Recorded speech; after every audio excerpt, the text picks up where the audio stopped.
Welcome to Daytona International Speedway here on MotoAmerica Live Plus. We're going to kick off racing today, Roger, with our first race of the day. It is the Mission Super Hooligans, race number 2 here at Daytona International Speedway, the world center of racing, here to kick off and round off Bike Week of Daytona.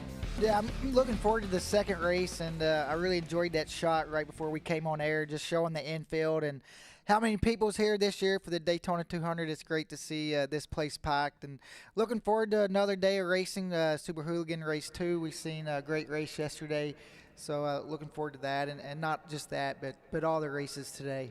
We have 4 different categories that have been racing here at Daytona this weekend, but the Super Hooligan category, there has been so much change and growth in the offseason. A lot of change. New riders, Troy Herfoss coming over, Australian Superbike champion, and then you see the Harley team with Kyle Wyman. He's coming back this year with the team, with the 2-rider crew. So it's just great to see this field and this class grow. We have 12 OEMs in one class. I mean, that's kind of unheard of. So any brand has a bike that can race in the Super Hooligan class. You mentioned Troy Herfoss. He's one of the new names into the series this year, but a lot of familiar faces also. We still have Tyler O'Hara, Corey West, Travis Wyman, Jake Lewis, Hawk Mazzato, all names that we know, all people that have been here the last couple of years. How are they all going to stack up throughout the season? Well, I think it's more competitive, right? We got some new names in there this year, like Cody Wyman coming back. We have Hayden Schultz, Hunter Dunham, Dominic Doyle, and also Stefano Mesa was in it last year on the electric bike. So it's definitely more competitive just because there's so many more guys. Mentioned this is the second race of the weekend for the Mission Super Hooligans category. Let's take a look at the highlights from race number 1 yesterday.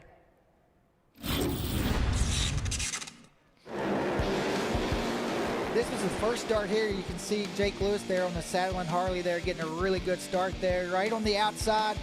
Going to lead these guys out of turn 1. Troy Herfoss making short work there. Cody Wyman, these 3 guys kind of early on in the race were starting to kind of chip away from the rest of the pack. You see Jake trying to hang on. Cody Wyman there was really strong, showing the horsepower of that Harley early on in the race. Then we had a red flag, an accident getting on the banking. This was the second start. A lot different than the first one. This time we see Cody Wyman and Corey West getting a really good start. Tyler O'Hara, you can see him about 5th on the screen, not the start that he wanted. And early on, we had a 5-rider battle between these 3 guys, swapping positions every lap on the banking, having a braking duel going down into turn 1. Troy Herfoss now going to take his shot at the lead.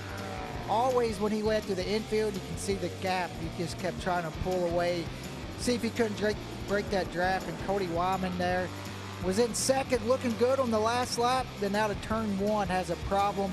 He's out of the race, and Troy Herfoss from there was man by himself, and then the battle throughout the podium. You can see the Indian team, how happy they are, and for them to go 1-2 yesterday, and Corey West to round out the podium.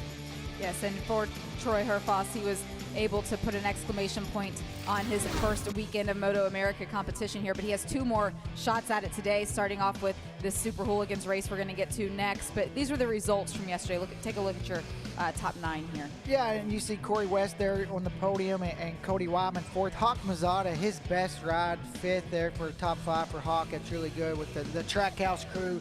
Help him out this year. Tyler Duffy 6th. Hunter Dunham 7th, Jordan Eubanks 8th, and rounding out the top 9 is Dylan Wall. Yeah, it's great to see Hunter Dunham able to stay inside of the top 10 yesterday as well. There were several DNFs, riders that were not able to finish the race. Travis Wyman was one of them. Stefano Mesa didn't take the checker flag. Hayden Schultz, all guys, Jake Lewis, Dominic Doyle, riders that we expect to see up closer to the front of the pack. Yeah, and just had some issues yesterday, whether it was a crash, and also Andy DeBrino. We just want to say a get well to him. He was caught up in one of those accidents on his KTM, and you know, he's pretty banged up, but he's going to be okay. So we want to send our well wishes to Andy and let him know that we're thinking about him, and hopefully we see him back sooner and later, and that he has a really good recovery. One of the other riders that was involved in that crash that did bring out the red flag that we saw in that package we just watched was Dominic Doyle, and he never made it back out onto the track once we went back to racing. and we wondered if he was going to make it out for the Twins Cup race that followed yesterday. And not only did he make it out, but he was able to come on strong. Yeah, starting dead last. He had to pass medical right before that race. He separated his shoulder in that accident. He was able to get back out. And it's going to be interesting to see if he lines up today. I know his main focus for the year is Twins Cup and going for that title. So I don't know, maybe that race is right after this one. He might want to set this one out and get ready for that, but we'll see when the start of the race if he's able to line back up.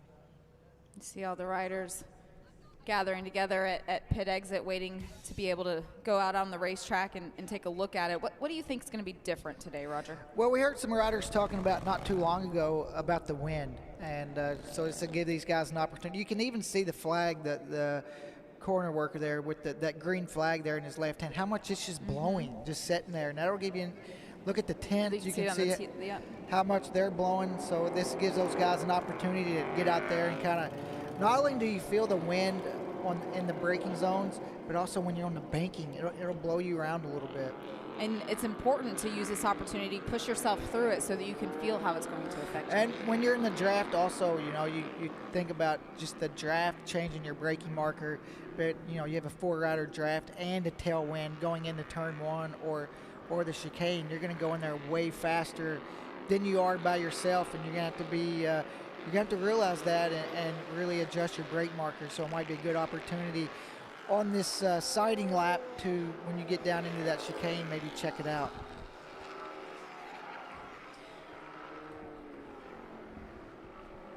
We are going to shift our seats just a little bit. We are being joined in the booth now by Roland Sands. It is the Roland Sands Mission Super Hooligans. It was the brainchild of Roland and all of the hard work and everything that has unfolded in the offseason. We'll certainly get to his thoughts on that in the next couple of minutes.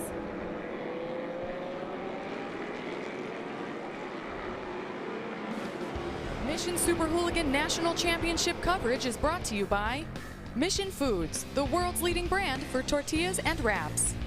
And by Roland Sands Design. Built for the ride. Go to RolandSands.com.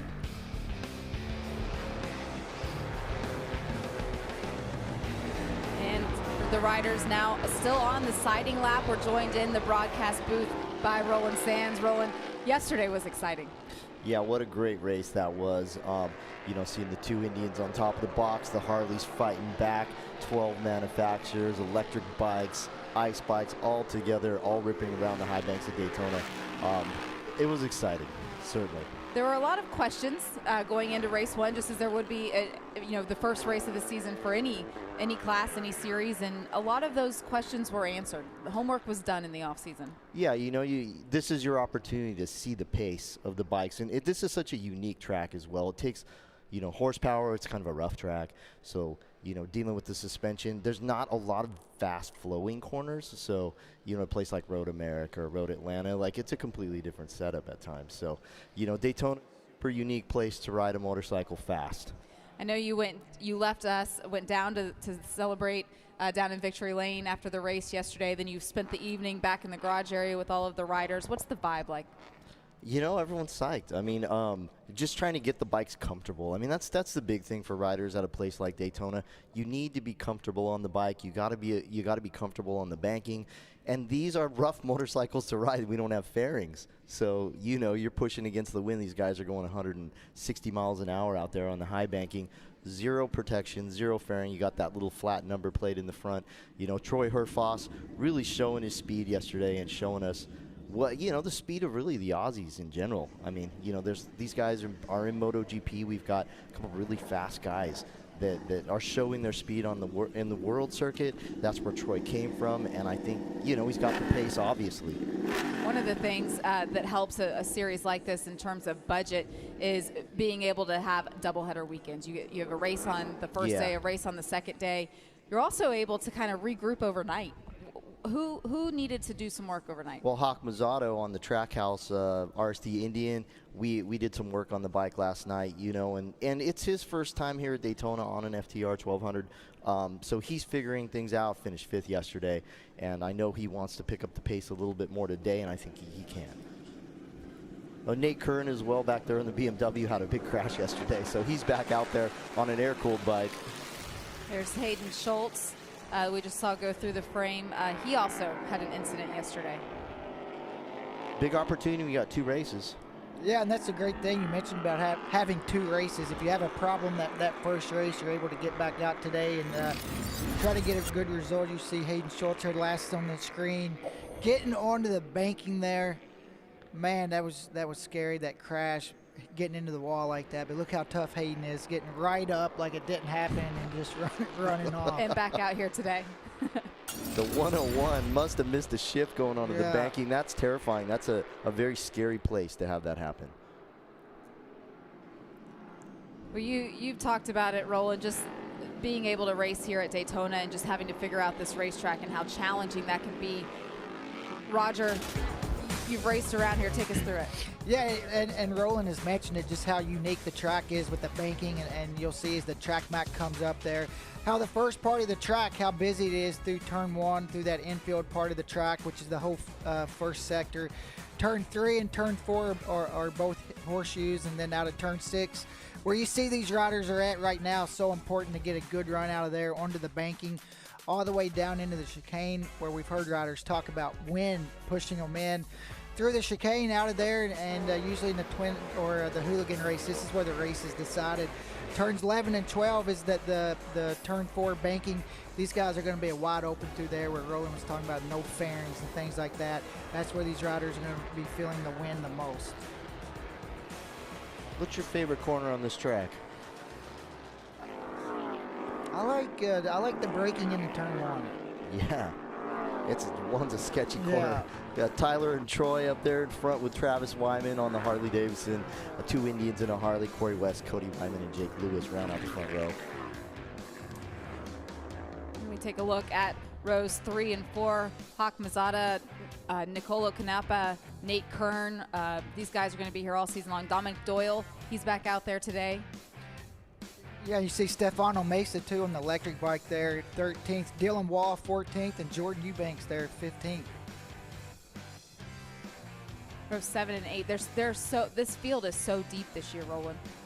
Yeah, there's a lot of guys out, Cole King, flat track guys, Joseph Kasberg, CJ Cohen, Leo Sowers, and Leroy Eschlemain. I hope I said that right.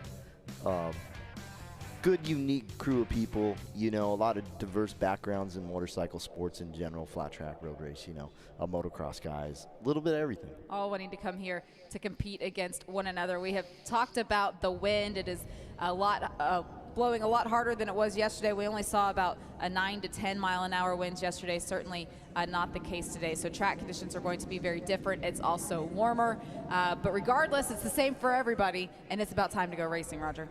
Yeah, and it's going to be important to get a good start for a guy like Corey West and Travis Wyman, so the 2 Indian guys can't work together and break a gap. We'll see if any of these guys picked up any speed. Sometimes you make a gearing change. The wind changes things a little bit. Watch the lights. There's a lot going on. They're out, and we are underway. We are racing for race number 2 of the Mission Super Hooligans. It is time to go. Wow, look at the Harleys in the top 4 on the start. The Indians botched it. Troy and Tyler got some ground to make up in 5th and 6th right now. Yeah, the Harleys, they definitely got the starts dialed in there. Even Kyle Wyman's team, and then also the Saddleman boys. Yeah, Cody Wyman able to come from the 2nd row, that 5th place starting position, all the way to the lead. Troy Herfoss into 3rd already, made up 2 positions in the horseshoe on that first lap. He's definitely looking to do a repeat of yesterday. He learned a lot yesterday. He learned how to draft. He learned what it feels like. It's different today, though.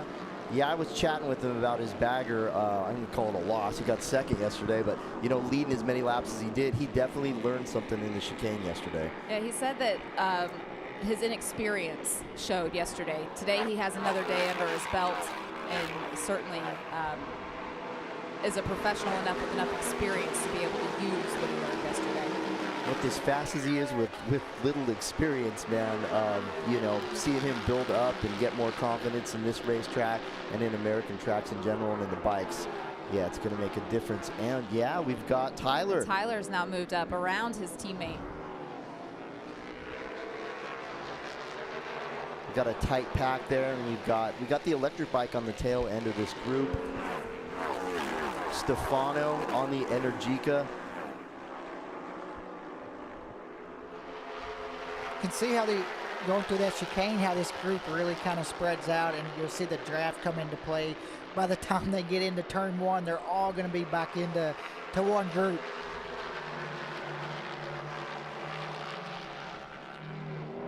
Tyler making quick time of it into one. Really got a good drive coming out of the chicane. And the Indians seem to have had a little bit better speed on the infield this weekend. So, yeah, we're going to see if Troy and Tyler can make their way up. But Cody Wyman showing the class of the Pan right now. And, yeah, this is a Pan FTR class at this time. So there are lots of new things in the 2024 season, including betting is now available for MotoAmerica fans. You can go to mxbets.com/playmA, and for more information, you can visit MotoAmerica.com. So that's another new function. Tyler around the outside of Cody Wyman coming in the International Horseshoe. You don't see too many passes there. No, you really don't. That's the second horseshoe, excuse me. But man, that was a nice pass. He got a good drive coming out of the kink. Yeah, and looks like maybe Cody struggled a little bit through the infield that lap. It kind of bunched all these guys back up. And I think Tyler yesterday played it a little too safe early in the race and let Troy kind of do his thing, and then when he really toward the end pushed, it was a little too late. You can see today he's definitely way more aggressive from the start of this race. Yeah, I did chat with him, Tyler, yesterday, and he said he was biding his time. He said he wasn't trying to push to get to the front right away, which, I don't know. At Daytona, you kind of want to push hard. For me, I want to push hard at the beginning of the race, make sure I'm in the place I want to be, and then kind of back it off, you know? It's a 6-lap race. We still have 5 laps to go. Everyone has settled in. We have seen the speed that people are showing in this early stage of the race. But Roland, to your point, how much do you save?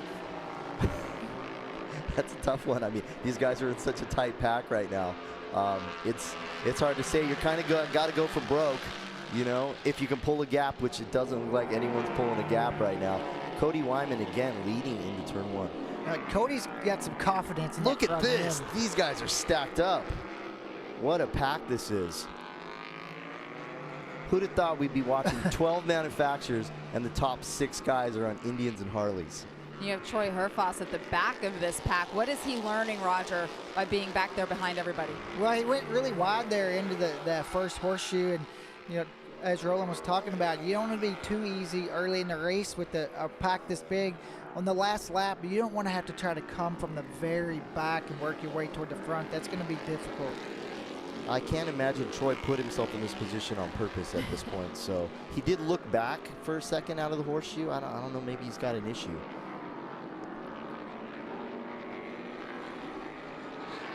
See the top 6 in the frame right now. The rest of the field, there is a gap now. Now you can see all these guys, especially Cody Wyman, kind of coming from Junior Cup there, moving around a little bit on the banking, seeing if he can't break the draft of the guys behind him. Yeah, Kyle Wyman put that team together this year. He's got his brother riding for him on the Pans. And there you go, Tyler O'Hare coming into the chicane, taking the lead back. We'll see if he can hold it across the stripe. I kind of doubt it. But he wants to give it a run. I mean, we got a few laps to go, but he wants to give it a run coming out of the chicane and see what he's got, see if he can lead this thing and lead across the stripe, which is going to be a tall order. Yeah, I think he knows now. That was kind of a little bit of a rehearsal on the last lap. If he's going to lead out of the chicane, he better have a pretty big gap.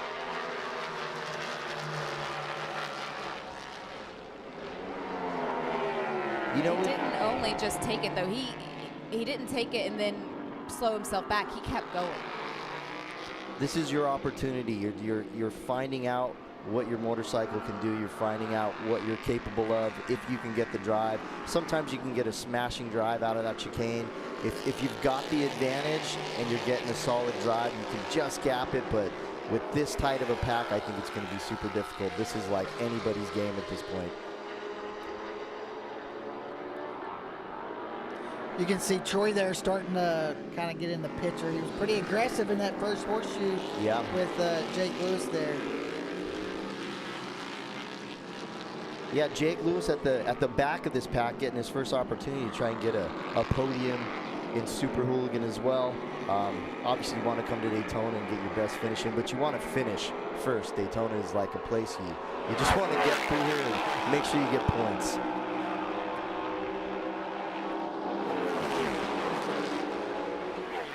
These first 6 riders right now, the gap between first and 6 is just over half a second. There are 6.5 seconds before you get to the 7th place rider of Hawk Mazzotta. How does that happen this early on? You know that you got to look at the credits of all these guys that are leading this pack. You got a couple national, you got Australian champion, you got an American champion, Tyler O'Hare won a bagger championship. Troy Herfoss won the bagger, or second in baggers yesterday. Fastest qualifier, I think the fastest lap around this place ever, the 49. These guys are high quality riders, and I think you're definitely seeing the class of the field. And even we're talking about Travis Wyman and Jake Lewis, both those guys have won stock 1,000 races and champions, so it's a deep field. We're seeing some of the fastest riders in the country here in this group, so and we're seeing them put these FTRs and Pan Americas through their paces. These bikes aren't. This is an adventure bike. The Pan America is an adventure bike. The FTR is a really good street bike. So we're looking at 2 very different motorcycles that have been fashioned to come out here and go fast around a racetrack. But if the baggers have proven anything, it's like we can make stuff that isn't built to race. We can race it. We can race it. We can race it. I also love how much these riders all push one another. They're friends off of the racetrack, but as soon as those helmets go on, there's nobody they want to beat more. Yeah, Troy Herfoss making his way through the pack. He's made his way up to 3rd place, slotting himself behind Jake and Corey West. And as close as they are, they're all battling for the podium positions. We don't know who's, it's still anybody's race to win. They're going back and forth right now, but there are 3 people that are going to go and celebrate victory lane, and there are 6 of them that are together right now on the racetrack. And there's only less than a lap and a half to go. Yep. So I mean, the race is winding down. I mean, this is anybody's race at this point. These bikes, they're a physical bike to ride as well. This is these Indian FTRs and Pan Americas are bikes that are, not going to say they're hard to ride, but when you don't have the protection that you have on a super bike, it takes some effort to hold on to these things around a banking. They're going 166 miles per hour from Jake Lewis. That is smoking fast. That's the top speed of the race right now, and being in that mix and being able to be at the back and get that full draft as it goes towards the speed trap, it certainly doesn't help, or doesn't hurt, sorry. Gosh, this pack is tightened up across the stripe. It's anybody's game with 1 lap to go. 1 lap to go. The white flag has flown. This is going to be the dash to the checkered flag. They're going to work their way through the infield section, and then we're going to see who has what it takes to use that slingshot, potentially use the draft. Nobody's wanting to give it up. We've got an Indian block from the front. Oh, Troy Herfoss making his way into 3rd place and throwing a hell of a pass. And he's going to look to slot himself. He's learned from yesterday's bagger race. He wants to be up there. He wants to put himself in the position to win this race. And you can just see how aggressive he's been right now. He knows where he wants to be. The further back you are at this point in the race with the draft going into the chicane, he's led, he's been in the back, he's been in the middle. I think he knows exactly where he wants to be. Tyler O'Hare's back there. Oh, yeah, Troy got it wrong coming through. That's not what he wanted to do. Or maybe he did. You never know. He learned something yesterday. I don't know if he wants to be back in 5th and 6th right now. But Harley-Davidson, with its first opportunity to win a Daytona race in Super Hooligan right now, and it's looking good for them.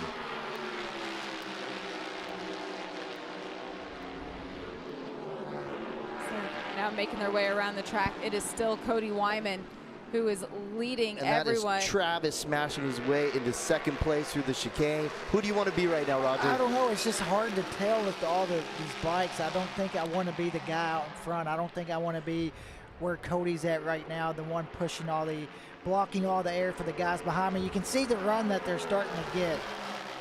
This is anybody's game. Troy making his way to the front from 5th place. Is he going to be able? No, he's not.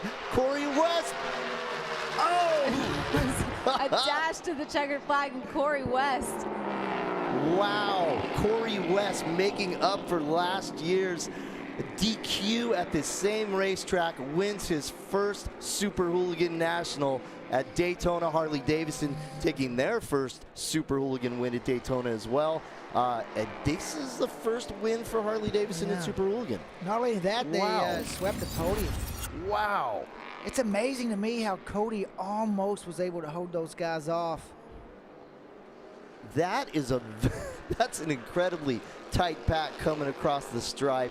Corey West, he's going to be ecstatic about this one. I know how heartbroken he was last year. Man, the Harleys punching a big hole in the air. Thought the Indians would be able to come through, but they managed to keep those pans in front. Saw the excitement as he gives the number 1 to the fans, riding all around the racetrack. See the corner workers out there celebrating with him. Certainly a moment he's going to remember. What an incredible race. What a tight pack. That's the type of racing we want to see here at Daytona. We want to see last lap battles. We want to see you could see the riders mentally trying to figure out where they want to be. And you know, what a tough, it's tough when you set yourself up and you're not able to come across the stripe on the podium. When you're in a pack that tight, it's anybody's game. And that's the part about Daytona that makes it so hard to win here. It's, you know, it does come down sometimes to putting yourself in the right spot, the right strategy, and you know, somebody else can ruin your plan there on the last lap by making a pass in one of the horseshoes. And you could see how many position changes there were on that last lap. It was hard to keep track of where everybody was, and I'm sure it's hard for the riders to figure out where they wanted to be.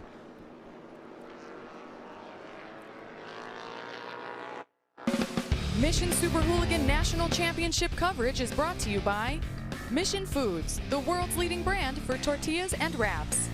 And by Roland Sands Design. Built for the ride. Go to RolandSands.com.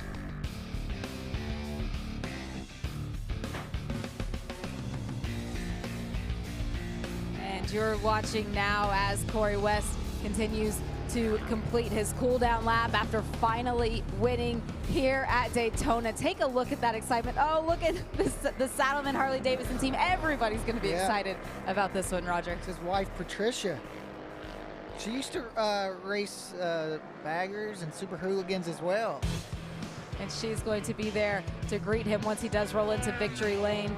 This is the results from race number 2 of the Mission Super Hooligans Championship. Jake Lewis finishing second on that number 85 from Harley-Davidson. Cody Wyman rounding out the podium. Tyler O'Hara, he was right there. Troy Herfoss rounding out the top 5. Travis Wyman, Hawk Mazada, Hayden Schultz, and Nate Kern are your top 9. Stefano Mesa there in the top 10 on the electric bike. Hunter Dunham on the Ducati. Jordan Eubanks 12th, Tyler Duffy 13th, Rich Foster 14th, and taking the last point, AJ Peasley 15th. Certainly exciting, and he has now, Corey West has made his way down into the podium area to be able to celebrate with his team. Victory lane at Daytona. Roger, there's really just no place like it. No, there's no place. I mean, when you look across the podium, you see the world center of racing when you're standing on top of it. There's not a better feeling, and just looking around and the crew, and you can just see it on the riders' faces and the crews, what it means to them. And they've been spending months this offseason either training or the teams building bikes, all for this moment right here. And they all want to get these photos together, just moments that they're never going to forget, but certainly now they're going to have the pictures to remind them. Well, right down there in all of the action is Lorette Nicole. Lorette? Well, you could see that Corey West came in and he's celebrating with his team and the 1 and 2 spot. And Corey West, as you have been saying, he got DQ'd last year, and the look in your eyes right now look like you are just processing this, and what a redemption round this was. Oh man, we really needed that. That was so awesome. I mean, to win one last year and get it taken from us, and all the trouble we had yesterday morning, to come back and win that one today, it was just like, I played all my cards. Mission Foods, Motul, everyone that's on board this year. This is awesome. I'm just so happy. I want to cry. This is awesome. What are those emotions that you're experiencing right now? My throat's a little sore from screaming so much on the cool-down lap. That was freaking awesome. Congratulations. So happy for you, and going on over to your teammate, Jake Lewis. You jumped straight into the celebrations with your teammate. And for you, are you considering different race scenarios, or are you letting race instincts kick in when you're in the pack? I mean, that was it makes it tough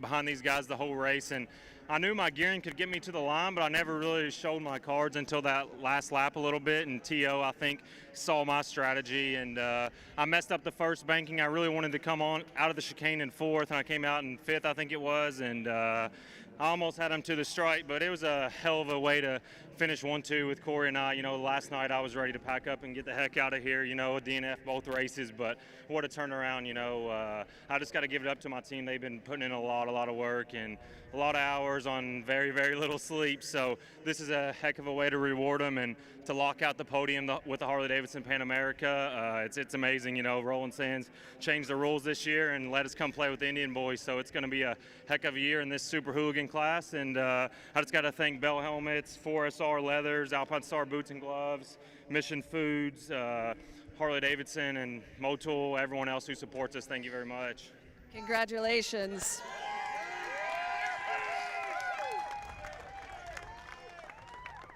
Cody Wyman, lots of moving around, lots of moving parts, but you got it done on the podium. Yeah, amazing race. To podium at Daytona just means the world. You know, 5 weeks ago we got these bikes delivered. This came from Fast X. Jason Momoa rode this motorcycle in the movie, and the motor company was gracious enough to give us the bikes, and Gene Burcham built them. Huge thank you to Gator Harley-Davidson, KWR. I owe so much to my brother to make this happen. And Cato Fastening, Champ U, Akasato, SC Project, Motivation USA, Roller Die Informing, my entire family, you know, all my friends. This is crazy. A double wrist surgery, knee surgery. I was getting sick last night. I was throwing up this morning. Maybe that extra weight reduction helped me on the banking. I'll take anything I can get. I was PO'd this morning. Congratulations. Jamie, you can obviously see that there is so much nerves and excitement. Man, it has been incredible. Back to you. Could also hear and see the emotion, Roger, that was taking over some of these riders. Being in this position here at Daytona, this is huge. It's huge, and then, you know, just for the Saddleman guys having the issues they had yesterday, and you just being so disappointed. You heard Jake talk about it, ready to go home yesterday, and that's just crazy how racing works, man. One day can be the highs of highs, one day can be the lows of lows, and vice versa. And today, these guys are getting to enjoy the highs. Luckily for them, they switched that around, and they had the lows and then the highs. They get to go in to getting ready for the second race weekend on the high note. And there he did make his way over to his wife, Patricia, as we saw her run in to meet him at Victory Lane. Let's take a look back at the podium. These are the moments that fans don't always get to see if you're not down here at the racetrack, but the riders being able to celebrate, it's always incredible. And I believe also, too, it's the first time Harley has swept with the Pan America, the Super Hooligan podium possibly. So it's great. But what a battle. I mean, you talk about all these guys talking about their strategy, and it also just goes into what all these riders have to go through, hitting their marks, but also trying to play a strategy, and it's going to change lap after lap. You know, like Jake Lewis talking about, he wanted to be fourth, but he was fifth, so you got to think of a new strategy right away. Well, you heard Roland say it was the first win in Super Hooligans for Harley-Davidson. Then you heard Jake Lewis say it in the interview. He thanked Roland for getting those rules changed so that they could come out and go to battle with the Indians. Take a look at these highlights. Yeah, right away, the Harley guys, Saddleman, and also Kyle Wyman's brother Cody there on his bike, getting a great start. The four Harleys led out of turn one, but from there you can see Cody led a lot of this race. Early on, you can see Troy Hurtfoss and his teammate Tyler O'Hara, the two Indians, trying to keep these guys in tow, and every lap through the infield, it would be somebody would try to separate and get a gap at every little straightaway. You could see coming through the trioval here down into turn 1, always a huge group each lap, each rider trying to figure out where do I want to be on that last lap. And they were changing positions so much it was hard to call. This was the last lap in the first horseshoe. You see the riders trying to get into position, and this is the run to the flag right here. You could just see how close it was, and Corey West was able to hold off his teammate Jake Lewis. It was Cody Wyman there third. It was 200ths of a second that separated first and second. That's how close it was. Only 600ths all the way back to third. So just an incredible hard-fought battle here in the second race of the Mission Foods Super Hooligans. It's going to be a long season, though, Roger. We've got a lot of racing left to go. We talked about it when Roland was up here, doubleheader weekends. Daytona International Speedway now done and dusted. We're going to move on next. We'll see these competitors at the Ridge Motorsports Park in June, and then in July we'll go to Laguna Seca. We're going to round out the season not long after that, but lots of good things to come.